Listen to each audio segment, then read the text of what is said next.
আছে বাড়িতে? বৌমা কোথায় গো? কি হলো, কি হয়েছে? বলছি কমল কোথায় গো? সে তো বাজারে গেছে, ওই বাজারে একটা সে নতুন দোকান হয়েছে না, চপ দোকান, সেখানে গেছে। ও আচ্ছা, সেই বাজারে যে নতুন দোকানটা হয়েছে? হ্যাঁ। ঠিক আছে, দাঁড়াও দেখছি ওকে আমি।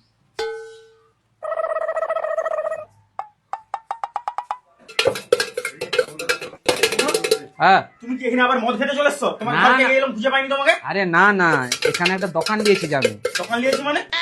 তুমি বসো, তোমাকে বসো, সব হ্যাঁ খুলে বলো, বলছি। কি কি বলো? এই যে তোমার কাছে আমি 10,000 টাকাটা নিয়েছিলাম না, এই যে আমি আর আমার বন্ধু মিলে পার্টনার এই দোকানটা দিয়েছি। এ দাদা, বলছি এই কমলকে নিয়ে তুমি দোকানে শেয়ারের ব্যবসা করতে লাগছো? তুমি দোকান থাকবে তো? আরে ছাড়া খুব সুন্দর ছেনা। শুনছে না, একবারে হারামি শালা, আমাকে ভিখারি বানিয়ে দিয়েছে। তোমার এখানে ধান্দা করতে এসছে আবার। আমি একটা তোমাকে ভালো কথা বলছি, তুমি একা ধান্দা করো, ভালোভাবে তোমার উন্নতি হবে। ওকে শালাকে আমার সাথে পাঠাও বোম্বে, আমি ওকে দেখছি। এই চলো, তুমি চলো, তাড়াতাড়ি চলো। এই কমল, হ্যাঁ। তুমি বোম্বে যাবে না যাবে নি? না, আমি এখন যাবনি। তাহলে আমার যে 10,000 টাকা নিলে সেটা মিটাও এক্ষুনি মারা। সেটা ব্যবসা লেগে গেছে, লাভ হলে তোমাকে দিয়ে দেবো। ওরে শালা, আমার পয়সা কি ব্যবসা করে? মারা এক্ষুনি মেরে। চলো মারা এক্ষুনি, পয়সা মিটা মানে বলছি তো এখন। চলো মারা এক্ষুনি।